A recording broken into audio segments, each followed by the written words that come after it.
Pinakamabilis na paraan para makapagsimula ng negosyo ngayon. Fastest way to start a business now. Gustong-gusto mo nang magnegosyo, pero ang problema, walang puhunan. Laging nauudlot kasi iniisip mo, kailangan muna ng malaking kapital bago magsimula. Pero ang hindi alam ng karamihan, maraming matagumpay na negosyo ang nagsimula sa maliit.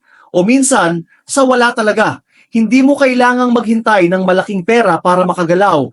Pwede kang magsimula sa simpleng serbisyo. Photography, baking, pag-aalaga ng bata, o kahit pag-edit ng video. Pwede kang mag-resell gamit lang ang cellphone mo. At marami ring libreng tools online, Canva, CapCut, ChatGPT, na pwedeng gamitin sa marketing mo. Ang mahalaga, kumilos ka. Huwag mo hayaan na yung walang puhunan ang dahilan para hindi ka magsimula. Kasi minsan, ang tunay na puhunan ay ang diskarte, tapang at tiyaga. Kung kaya nila, kaya mo rin. You already have what it takes. Start now, grow along the way. Share mo sa comments, ano ang pinaka nagpapahinto sa'yo magsimula?